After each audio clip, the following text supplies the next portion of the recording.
Today, I want to talk about some misconceptions I'm seeing going around regarding Lovelace and RDNA 3 lineups, and the competitiveness between said lineups, and actually also, and most importantly, economic advantages AMD may have with a multi-die RDNA 3 over Lovelace that I think a lot of people might be overlooking. In many ways, this will be a way for me to kind of loosely talk about some of the things I know about RDNA 3 and RDNA 4 without committing to final specs and performance yet, as I work towards finishing up that major leak. And maybe by doing this before the major leak, I can avoid making it 40 minutes long, because Lovelace almost hit that number, and I'm probably going to have more to say about RDNA 3. So I also am, though, doing this to clarify the early segmentation chart that I think many people are taking way too literally, or actually, yeah, let's talk about that chart first before the economics. This chart here that was meant to just kind of summarize what one potential stack up between RDNA 3 and Lovelace could, underline the word could look like, is seemingly being shared more than the stuff I was actually confirming. I feel like I should have bolded the segmentation in this chart above is not final. You know, I even considered wording this line here as for illustrative purposes only, but that's not strictly true. I do have some information. I am in the process right now of confirming the overall lineup for RDNA 3, so it's not like I was guessing, but again, you know, you wouldn't believe how many people have DM'd and emailed me asking, why is AMD giving us less VRAM? How can they compete? Oh my God, I guess I should get a 4070 instead of a 7700 XT. Isn't that right, Tom? Tell me, which one should I buy? And it's almost as if some people think these cards are out now. Guys, AMD and Nvidia themselves don't know what the final pricing and segmentation of each one of these dies is going to end up yet. And a lot can change, plus or minus, that makes these lineups more competitive than you might think for a given VRAM amount or whatever they end up being named, right? Like remember what I've said in my previous RDNA 3 and 4 leak where I gave roughly doubling, but roughly doubling is like between 80 to 120, maybe if we're being optimistic, I don't know, 130, 40% over RDNA 2. That's a huge range, especially when you consider that Lovelace is, at least for me, in my opinion, somewhere around a 20 to 30% range, like 80 to 110% over Ampere. What if Lovelace hits the upper estimate and RDNA 3 hits the bottom, like plus 90%? What if AMD brings you 130% more performance and Nvidia only brings you an extra 80%? And all of this isn't just about like peak theoretical performance both can achieve. Nvidia may decide to not clock their top cards as high as we're hearing they're considering doing, or may push them to crazy limits, and AMD could certainly, I'm sure, push their cards a little harder than they are right now. So there's a lot of decisions that still need to be made before we can be 100% sure how each die is segmented. And the most important thing to remember, people, is, look, I don't know, maybe people just have PTSD from the 6500 XT having 4 gigabytes, but there were reasons it did. It's so they could price it on the street half the price of a 3050, by the way. And every product these companies release has a reason for existing in the way it does, even if they make mistakes.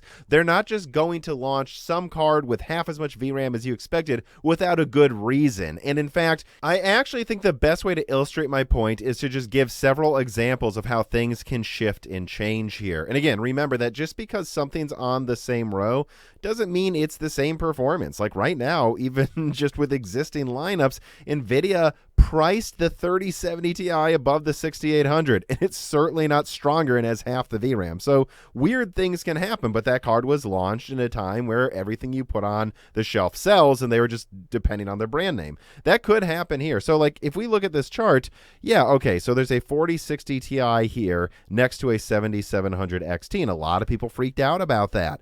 Right, because this has 16 gigabytes?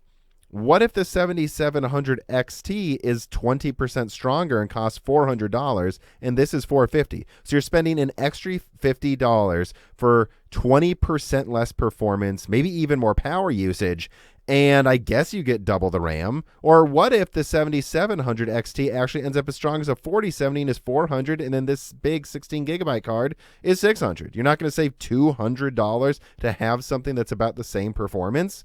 Yeah, 8 gigabytes might be enough for that tier. And I'm not saying it even will be at this tier.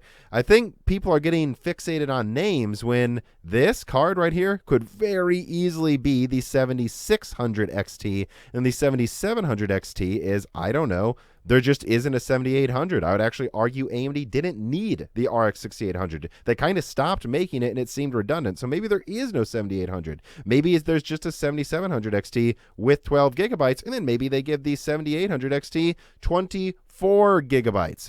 That's it. 24 gigabytes 7800 XT, 12 gigabytes 7700 XT. That's cut down from this config. That's certainly possible. A lot of things can shift up and down here. AMD could just go 32, 32, 20, we shouldn't be doubling down on exact lineups. I just think if I was AMD, I would try to give this 8 gigabytes and price it aggressively, because if they can give you 6900 XT performance, even if it's just with 8 gigabytes at a really aggressive price, it's really hard for Nvidia to compete with, even with double the RAM, at least in my opinion. The overall point is you shouldn't be building a desktop right now and speccing it out for a specific card on that chart. A lot can change, people.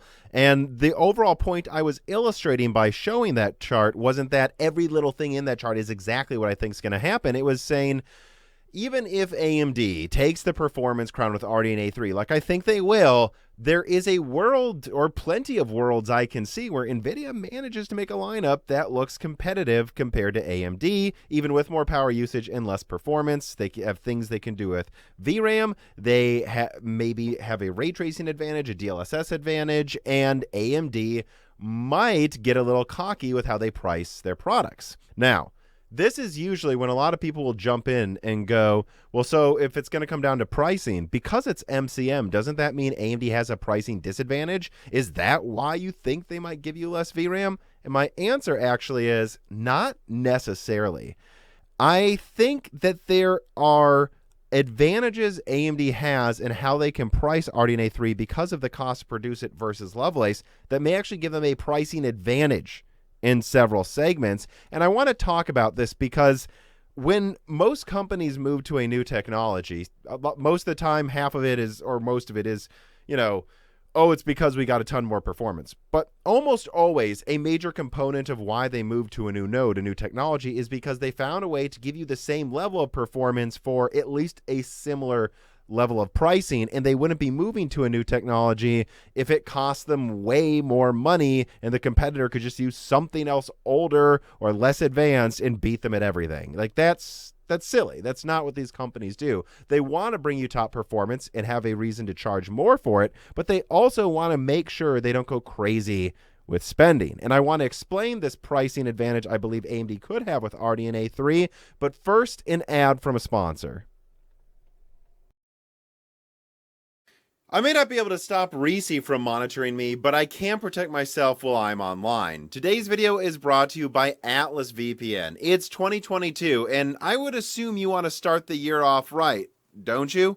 Well, the wrong way would be letting anyone who cares to, and a lot of organizations and governments do care to, monitor your online actions, track your data, and prevent you from enjoying streaming content that's usually arbitrarily locked away from being watched in all regions of the world. Atlas VPN protects you from all of that and even blocks ads and malware for you, including malicious links and ad trackers. Actively tries to get you the lowest price a company offers, subverting their attempts to charge you more based on location or operating system. And it works on unlimited devices, and all of this for that price is done without massively slowing down your internet. Right now, Atlas VPN is running a huge discount. You can get 3 years of Atlas VPN for just $1.99 a month if you click the link in the description. It even comes with a 30-day money-back guarantee. That's right, Moore's Law Z fans get access to this special deal, and clicking this link really does help the channel. You can't stop your dog from watching you, but you can protect yourself online if you use Atlas VPN, and you can also help Moore's Law is Dead. Click the link in the description, help Moore's Law is Dead, and help yourself in 2022 with Atlas VPN today.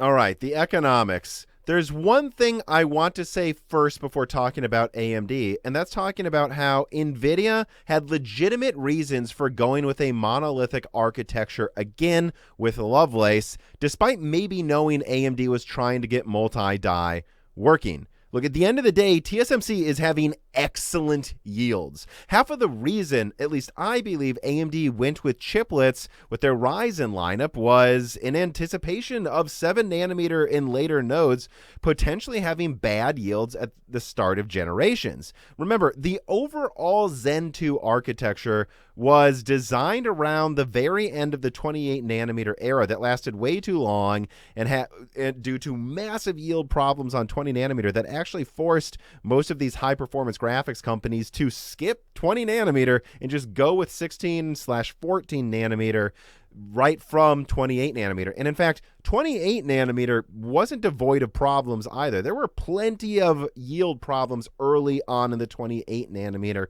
generation. However, what we've seen, as it turns out, is the main reason I believe Zen 2 and later architectures have been so successful is simply because they can put more cores on one socket. The yield issue didn't turn out to be that much of an issue, with TSMC's yields on 7 nanometer being frickin' fantastic.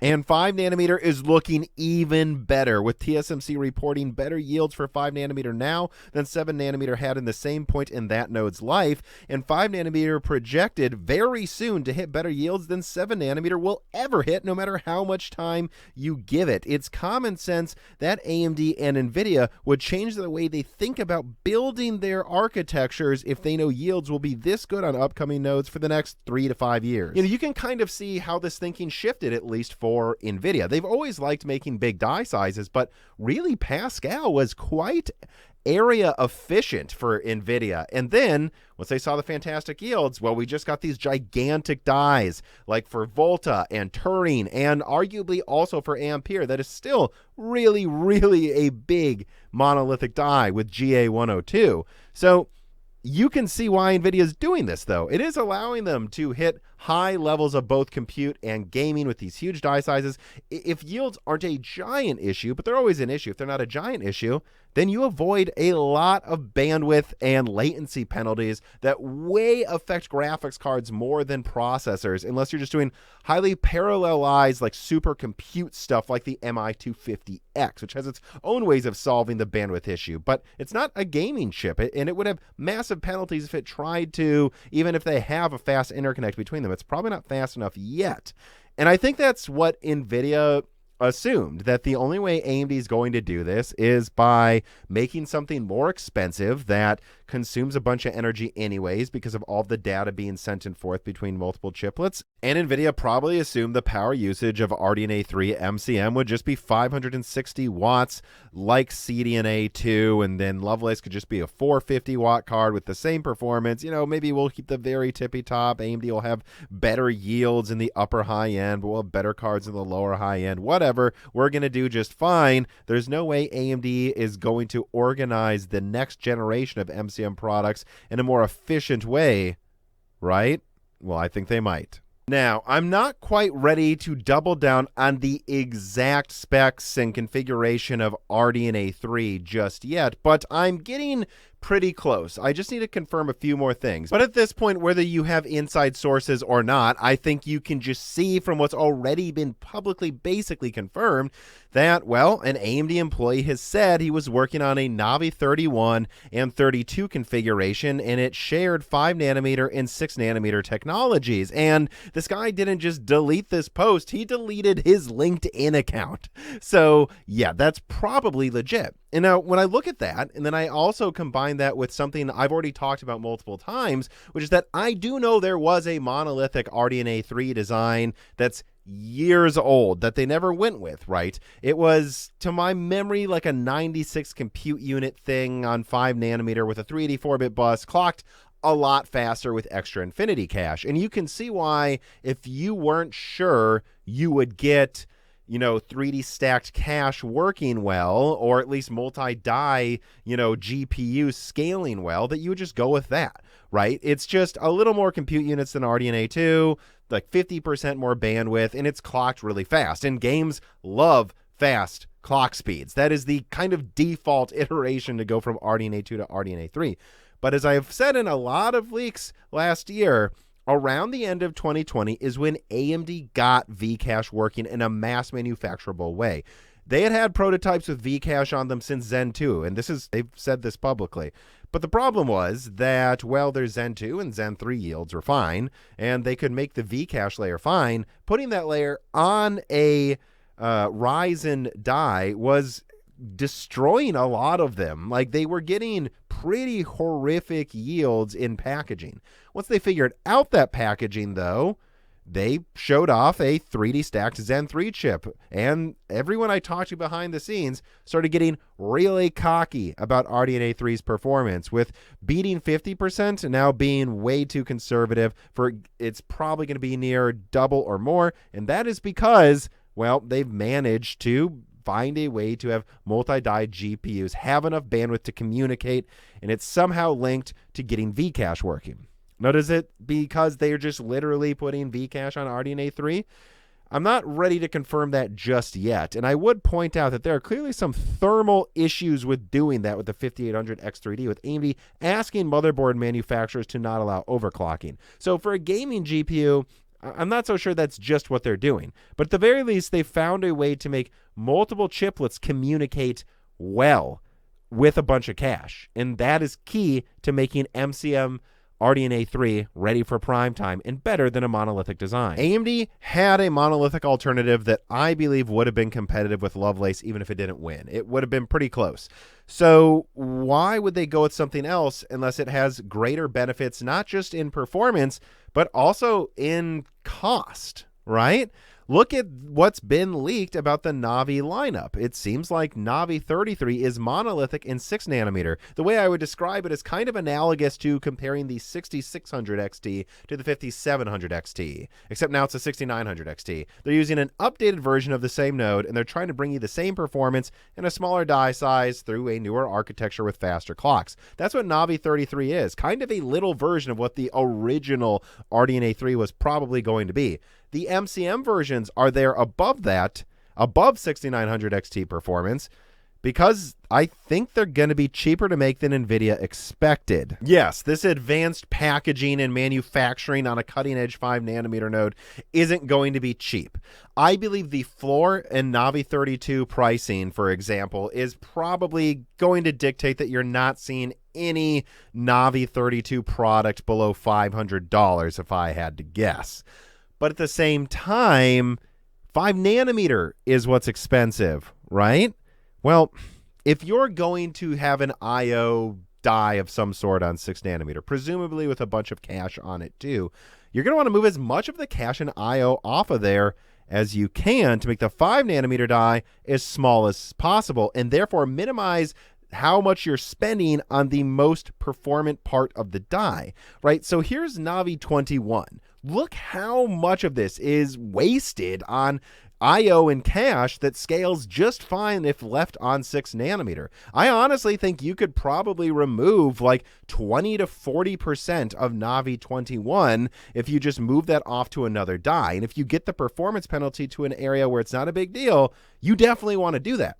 Then consider what's left over is the compute units that are now going to be on 5 nanometer with an 80% up to density increase over 7 nanometer.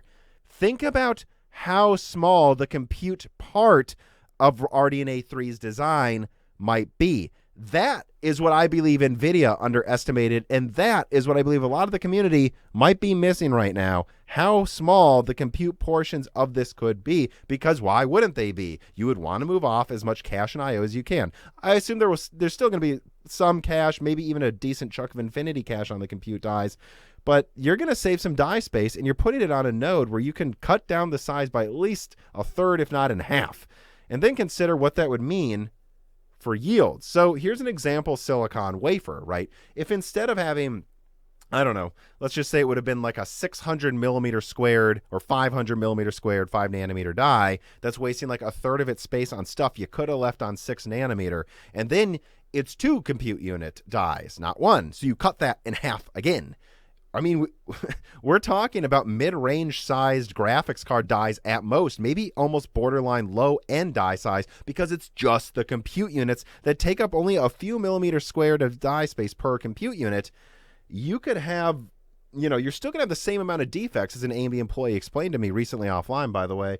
Like, there's still going to be defects on one of these wafers, but it's much less likely that you're going to have a bunch of dies that need to be partially disabled. You're probably just going to have a few that you can't use, a few that you have to disable a lot, but mostly dies with all of the compute units enabled. Maximizing your architecture to be organized this way, with small compute dies with as many only compute units packed to them as possible, makes a lot of sense on a node that TSMC is projecting will have better yields than 7 nanometer will ever achieve. This is a high-yielding node. And yes, if you're Nvidia, you can look at that information and say, well, then great, we can make 600 millimeter squared plus dies on it, and they'll work. And yeah, like, I don't know, 70 to 80% of them will work or something.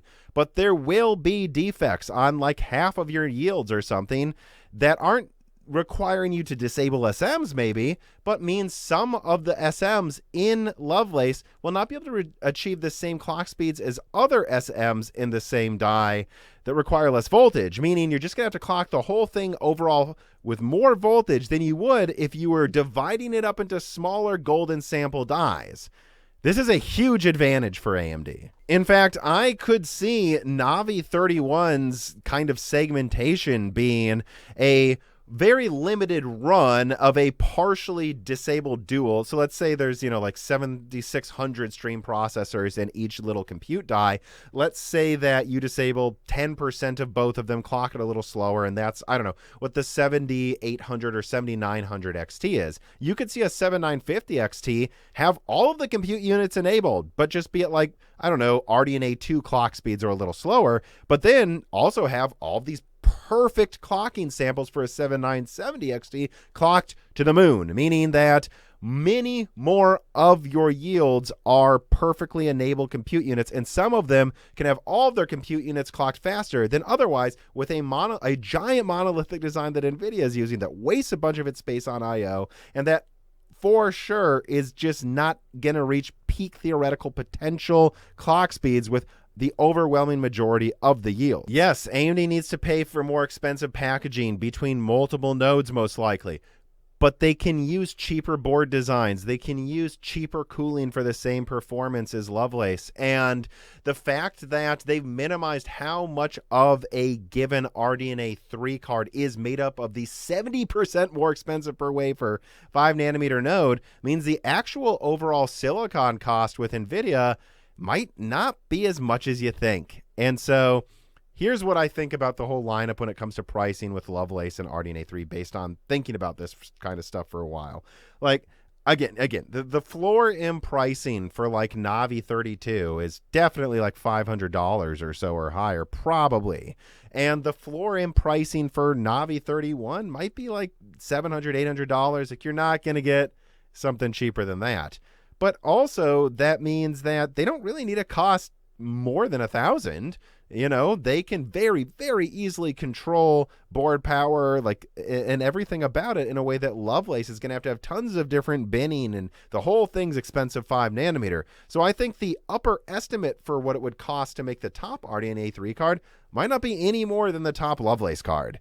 And that puts Nvidia in a really tricky position. And my estimate for Navi 33, the 6 nanometer monolithic RDNA 3 card, based on what I know, I'll let you know if that changes in my main RDNA 3 leak, based on its sizing on 6 nanometer, the fact that they're probably eliminating some of that, a lot of the I/O that they put in the 6900 XT, I can see that card being around, I don't know, probably between 380 to 450 millimeters squared, like right about at that point where I've heard TSMC 6-7 nanometer nodes have crazy great yields that don't need you to disable a bunch of it. So basically, AMD is going with monolithic where they can get near perfect yields anyways to clock it super high. But the second you get like above 400 millimeters squared, you have to start disabling things or using more voltage to maintain high clock speeds. They're just using surgical 5 nanometer compute units with a 6 nanometer base die, or I guess central tile infinity cache tile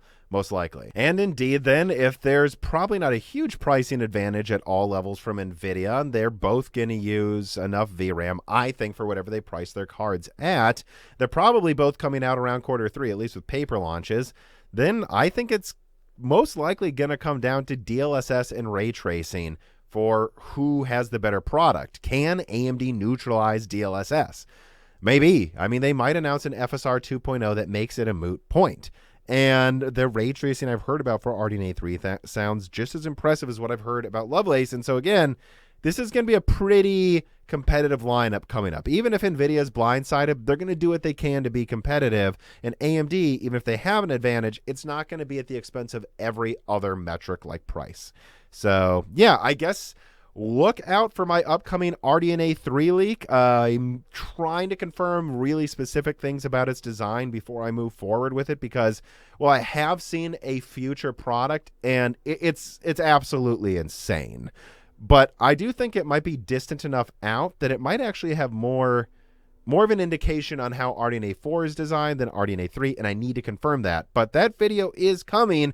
And you want to make sure you subscribe to the Moore's Law is Dead YouTube video so don't miss an upcoming RDNA, upcoming Intel, upcoming Nvidia leaks. And ring the bell button. Tell your friends about this channel. Subscribe to Broken Silk on your favorite podcast app. Give us a review.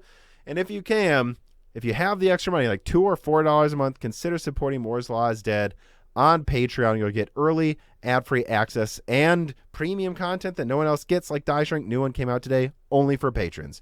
For everyone else, though, as always, thank you for watching.